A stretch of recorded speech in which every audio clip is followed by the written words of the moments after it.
half of Ukraine's resources should belong to the USA. This is the price for the so-called freedom for which they protested with pots on their heads at Maidan, for which blood was shed in a fratricidal war and for which boys are dying now, after being dragged off the streets and into trenches by the military recruitment centers. This essentially means that Ukraine must first pay the USA before feeding its own children, and this will continue for many, many years. The publication Telegraph claims to have received a draft preliminary contract with a resource agreement that the Trump administration handed to Zelensky. It is marked as privileged and confidential.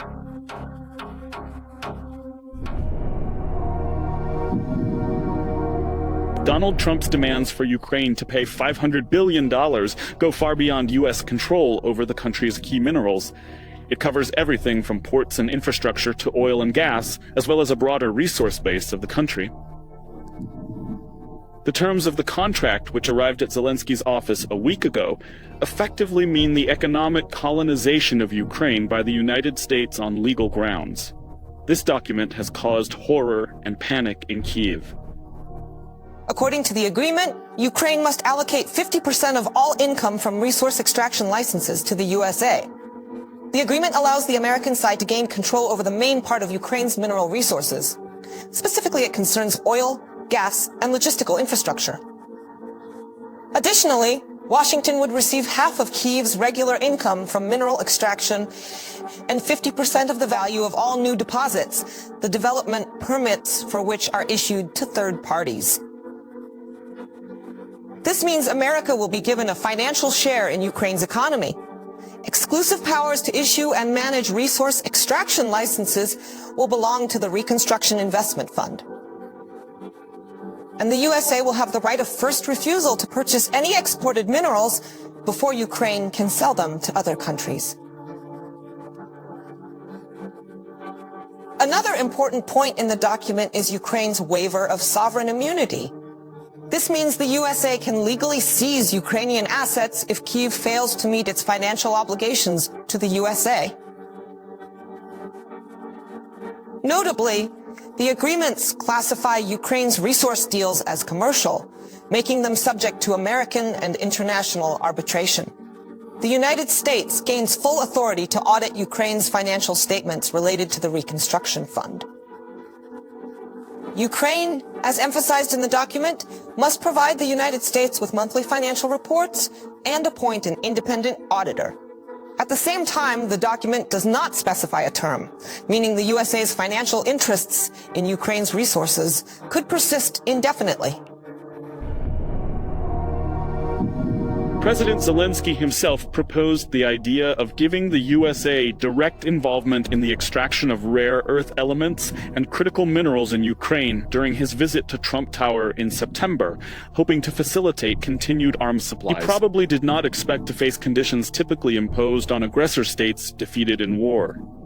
They are worse than the financial sanctions imposed on Germany and Japan after their defeat in 1945.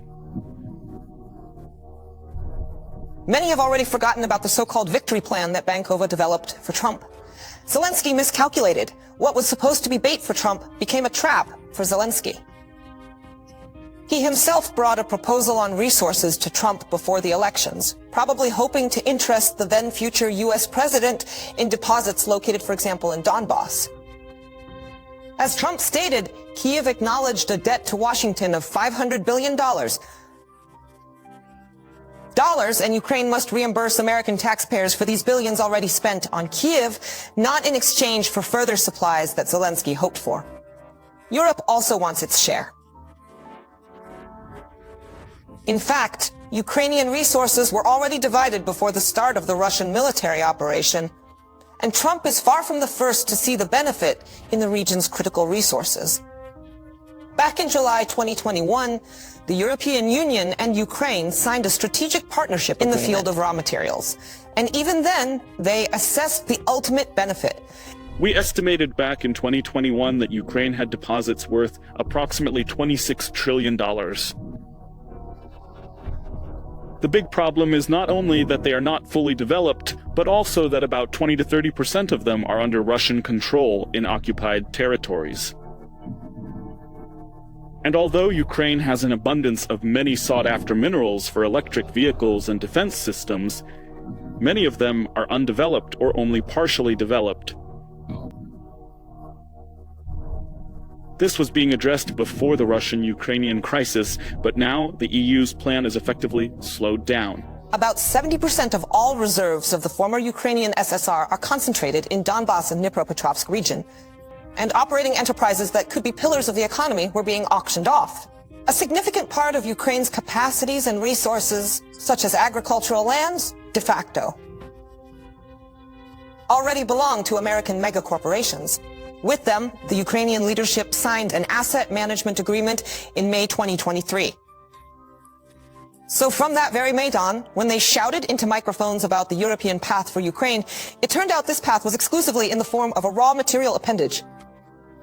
And now, Europe, which is discussing whether to send 30,000 peacekeepers to Ukraine, is protecting not Ukraine, but its commercial interests.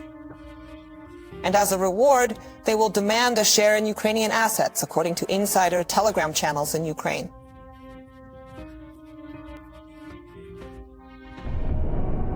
In the end, Ukrainians will be left with nothing but devastation, deaths, cemeteries, and hundreds of thousands of disabled people.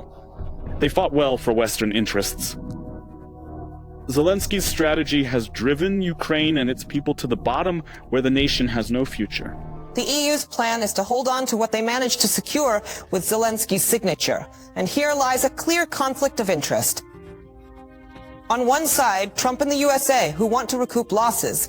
On the other, Britain. Trump has already stated that Zelensky's rating is 4%. This is a direct verdict from the American president that Zelensky has no right to represent the Ukrainian people. Everyone understands that Ukraine is not limitless. If natural resources are valued at $27 trillion under current conditions, it could be much less. Because a significant part of the territory is controlled by Russia and has already become part of the Russian Federation. Plus, natural resources need to be developed somehow. This also requires financial resources that may be spent. Therefore, there is a conflict of interest between the USA, the EU, Britain and Ukraine, which wants to continue fighting. When Britain signed a 100-year cooperation with Ukraine, it was trying to stake its claim on these deposits. But one nuance must be understood.